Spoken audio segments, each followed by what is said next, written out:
10 Min con Jesús, América Latina. Señor mío y Dios mío, creo firmemente que estás aquí, que me ves, que me oyes.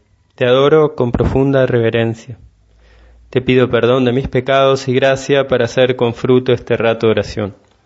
Madre mía Inmaculada, San José, mi Padre y Señor, Ángel de mi guarda, intercedan por mí. Al ver el Evangelio del día de hoy, que me tocaba a mí predicar para estos 10 minutos con vos, Jesús, me dije, me parece que a mí ya me tocó este Evangelio, y sí, pienso que me tocó, además no hace mucho. Y entonces pensé a ver qué otra vuelta darle para no comentar otra vez lo mismo. Y me daba cuenta una vez más que el Evangelio la verdad es que es tan profundo y tiene tantos matices que podemos siempre profundizar, aprender las cosas que vos, Jesús, nos querés transmitir, y qué importante es que ahora, haciendo nuestra oración, leyendo el Evangelio, vayamos como empapándonos de una visión nueva de la realidad, porque eso es lo que Jesús nos trae. El reino de los cielos, la buena noticia, es mirar las mismas cosas, pero desde una perspectiva, te diría, más verdadera, la perspectiva de los hijos de Dios, la que tiene en cuenta ese aspecto tan importante que es la vida sobrenatural y que Dios existe y que Dios actúa.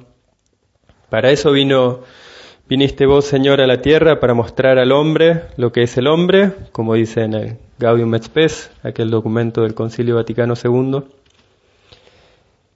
Y también viniste para mostrarnos quién es Dios y cómo es Dios, que para nosotros es un desafío. Dice Jesús que nadie ha visto al Padre sino el Hijo, y aquel a quien el Hijo se lo quiera revelar. Y justamente en el Evangelio de hoy pensaba, podemos ver como una pincelada de cómo es el Padre. Jesús nos lo va retratando en estas parábolas, en su mismo trato con el Padre. Es el Evangelio de aquel propietario que va llamando a los obreros para que trabajen en su viña.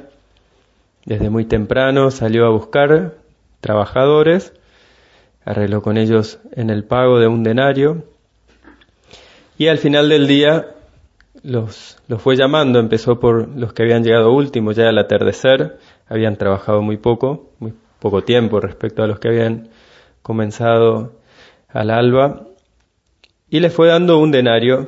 Y cuando llegó a los primeros, los que habían aguantado el peso del día y el calor, estos creían que recibirían más, y sin embargo recibieron también un denario, y entonces protestaron.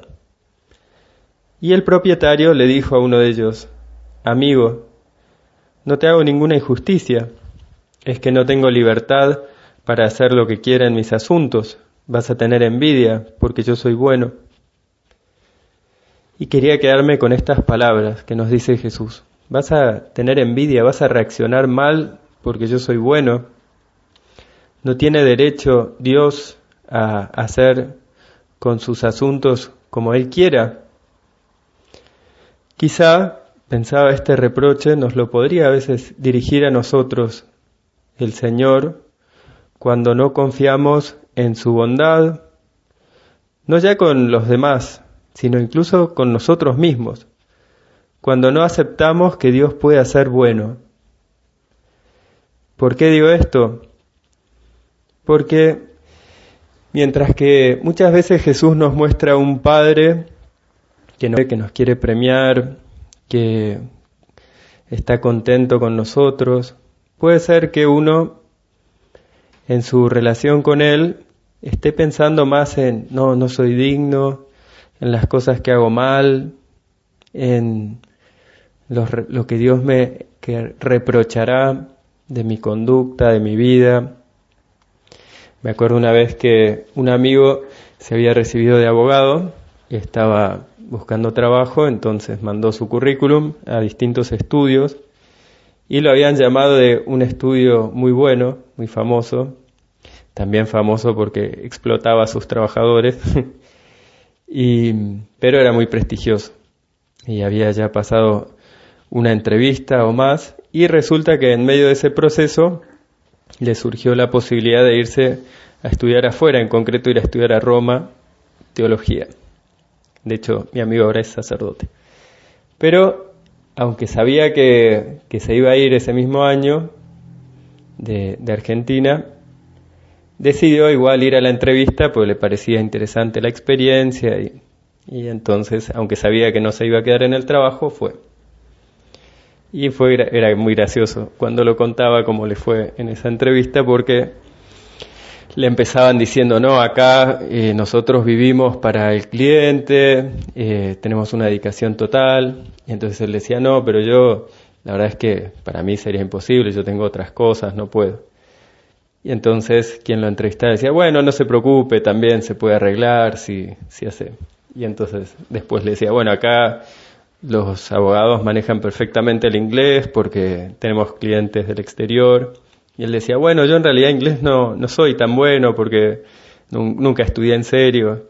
Y el que entrevistaba otra vez, bueno, pero no se preocupe porque le podemos hacer cursos. Y era así gracioso porque en lugar de el supuesto interesado en el trabajo venderse y contar lo mejor de él, se tiraba abajo y el otro lo animaba, ¿no? Le decía, no, sí, usted puede. Y bueno, finalmente obviamente no tomó el trabajo.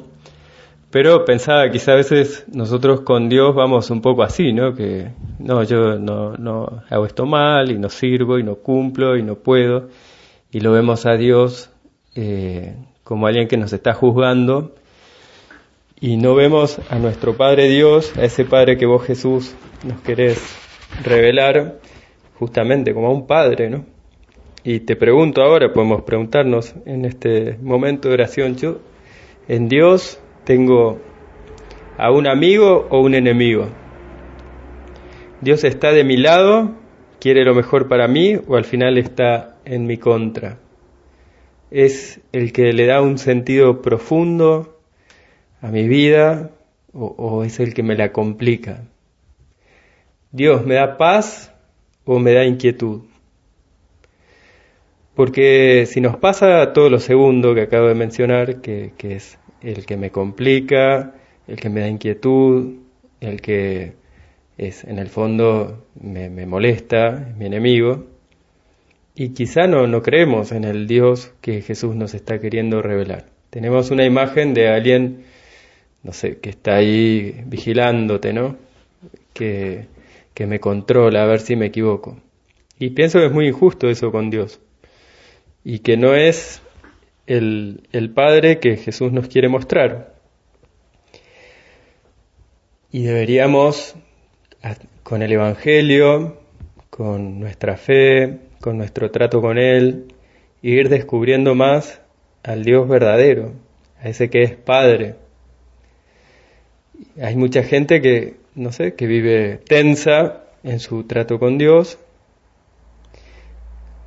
Hay incluso por ahí envidiando, quizás sin decirlo así explícitamente, a otros que viven como relajados, ¿no? Que no tienen fe, Dios está totalmente al margen de su vida, mira qué envidia, este vive relajado, hace lo que quiere. Si nos pasa eso es que tenemos que conocer a Dios Padre, al Padre que Jesús nos quiere revelar. Fíjate vos cómo es un Padre bueno. Ahora tengo un amigo que tuvo su hija, su primera hija, además él ya bastante grande la tuvo, y mientras que mucha gente sufre en la cuarentena, él está bastante feliz, porque en lugar de 10 horas afuera de casa trabajando, trabaja pero en su casa, entonces puede pasar un montón de tiempo con su hija. Y manda fotos de la hija y se le cae la baba, ¿no? Está encantado. ¿Y qué puede esperar de su hija? Y no sé, que llore, que te despierte a la noche, que haya que cambiarla, que hay que llevarla al médico. También que se ría, ¿no? Que vaya aprendiendo a caminar. Pero no es que necesita que, no sé, que haga algo la hija, no va a pagar las cuentas, no va a limpiar la casa, no va a hacer nada así.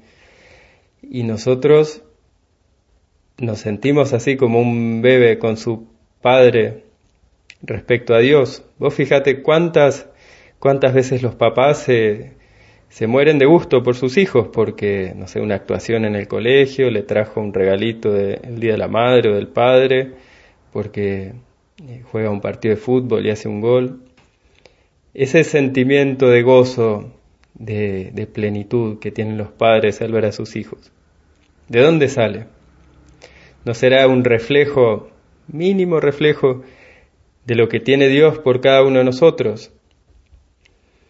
Y pensemos, y si tenemos esa visión un poco errada de que Dios es un Padre que más exige que de lo que ama, por ahí tenemos que reflexionar.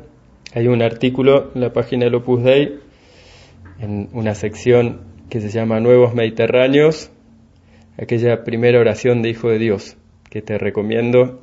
Habla de este tema. Ahora ya me pasé el tiempo, así que voy a tener que cortar, pero pueden leer ahí, si te sirve. Y después pensá, aplicate todo eso que ves de un papá bueno, que se goza en su hijo, a ver si pensás que eso lo tiene Dios con vos, y yo también, ¿no? Y más vale que nos pasemos de audaces con Dios que de tímidos. Más vale de hijos que no de esclavos, ¿no? Así nos quiere Él. Que no tengamos ningún problema en que Dios sea Padre y que sea un Padre bueno, que no le hagamos problemas con eso. Vamos a terminar encomendándonos a la Virgen, que es la hija de Dios Padre. Te doy gracias, Dios mío, por los buenos propósitos, afectos e inspiraciones que me has comunicado en esta meditación. Te pido ayuda para ponerlos por obra. Madre mía Inmaculada, San José, mi Padre y Señor, Ángel de mi guarda, intercedan por mí.